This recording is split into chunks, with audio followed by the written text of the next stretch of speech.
Alabama has faced Georgia only twice in the regular season since 2016.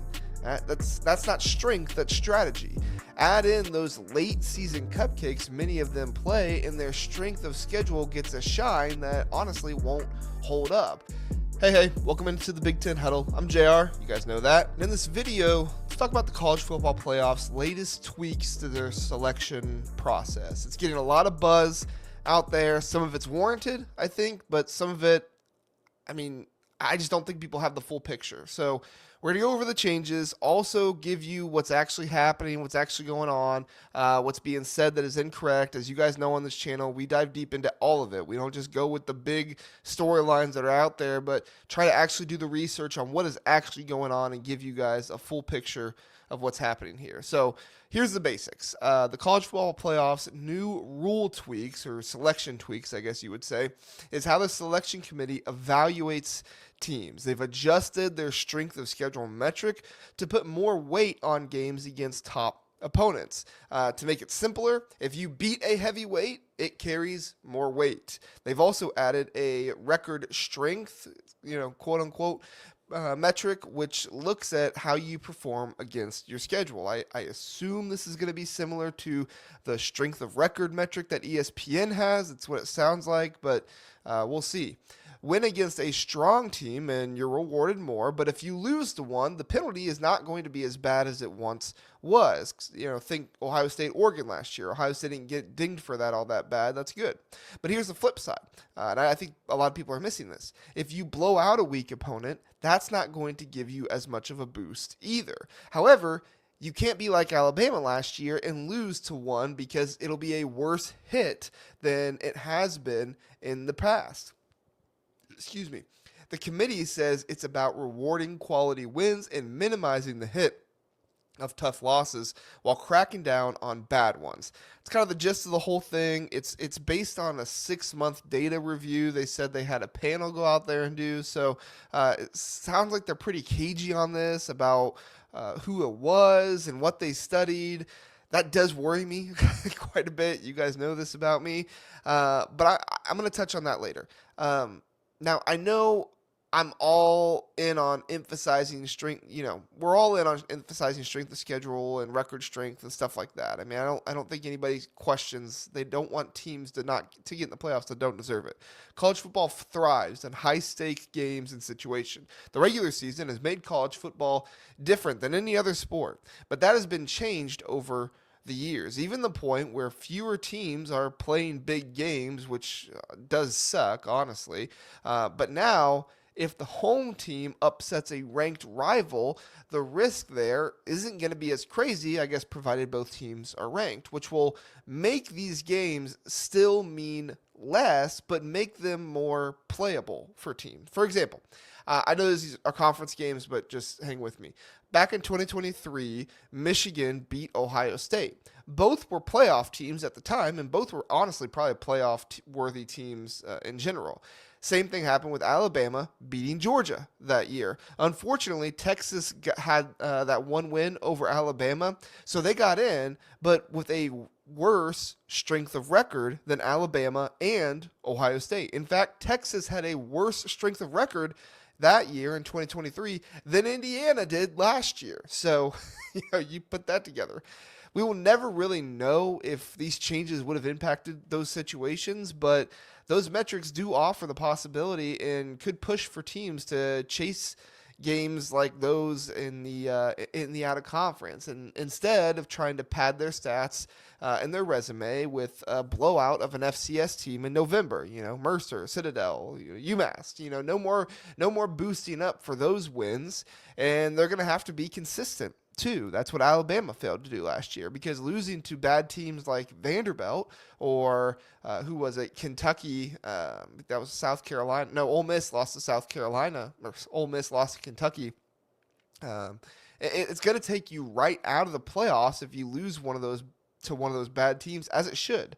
That aspect of the change makes it so this isn't a slam dunk for the SEC like some people seem to think it is. Essentially, what the committee is trying to do here is I believe they're trying to appease both the Big Ten and the SEC. The SEC has their 8 conference game slate. Don't need to inform anybody about that. You guys know about that. That lets and honestly, it does let their top dogs kind of avoid each other a little bit. Alabama has faced Georgia only twice in the regular season since 2016. That's not strength, that's strategy. Add in those late season cupcakes many of them play, and their strength of schedule gets a shine that honestly won't hold up. The new metrics are supposed to cut through that. Record strength should soften the blow of losing to a top ranked team. If it's a top 4 matchup and you lose, you might just stay in the top 4. But it hammers you for playing cupcakes because you don't get as much for beating them. And if you lose to them, like Florida, Kentucky, like Ole Miss and South Carolina did, like they found out last year, you're going to get punished more for that. I mean, Alabama, they're the biggest ones screaming right now, oh, it should have been last year, but they flopped against Vanderbilt and Oklahoma. Those weren't quality losses. Those were bad teams with not very good wins. Some Alabama fans, they're whining, oh, this should have been applied last year, claiming, oh, if we were 9-3, we were snubbed to weaker squads, like that 11-1 Indiana or that 11-2 SMU. I mean, that continues to be just crazy delusion from them. I don't know what their media is telling them. Their media, if they're the ones, spewing this crap, they suck because they still have not learned why they didn't make the playoffs. Alabama, they weren't robbed. They were inconsistent. They lost 24-3 to an Oklahoma team whose best win was against Auburn. Right? They barely beat, who was it? Houston. They barely beat Houston. And then they fell to Vanderbilt, who got thumped by well, not thumped, but they got beat by Georgia State. That's not playoff material. Indiana, I know they didn't have a big marquee win, but they handled their business going 11-1 with a strength of record that ranked 8th nationally by ESPN's metrics. Far above Alabama's 17th, Ole Miss is 13th. I guess not far above that, but still above South Carolina's 19th as well. Boise State, Illinois, Missouri, even Iowa State outranked the Tide. I remember last year when I was vying for Illinois to be in over Alabama, but nobody wanted to listen to that.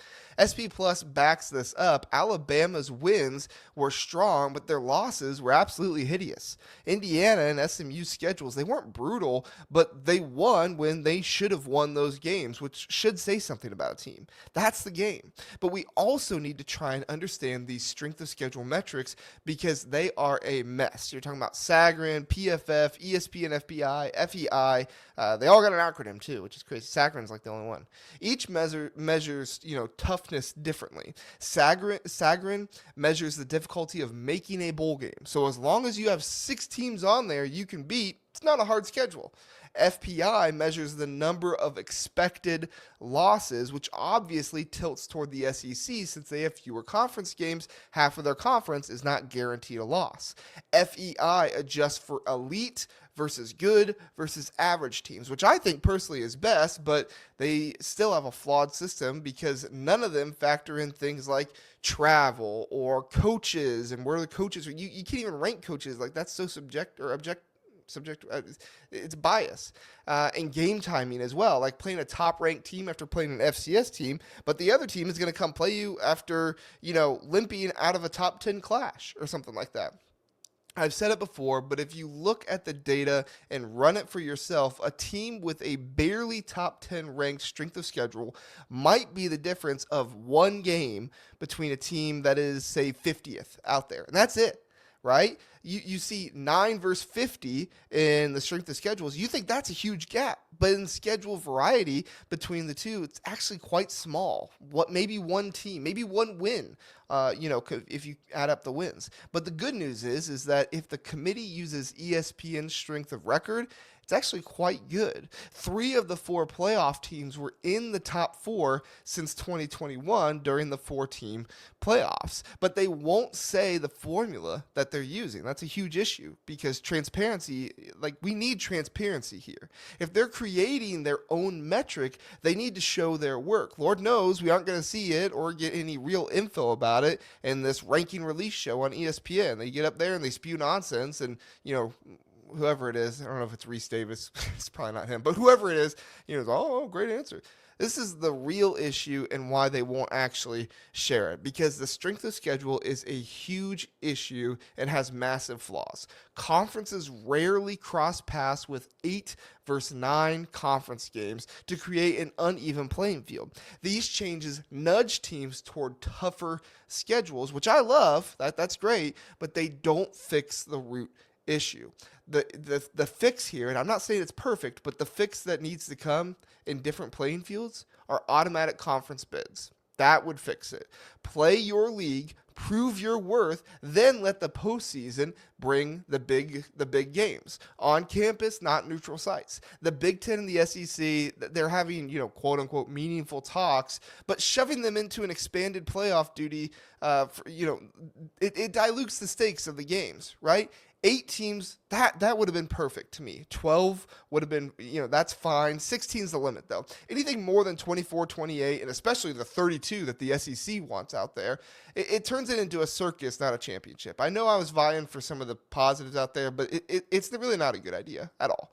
So at the end of the day, these changes are welcomed, and it punishes sloppiness, but rewards big moments, which is good for the game.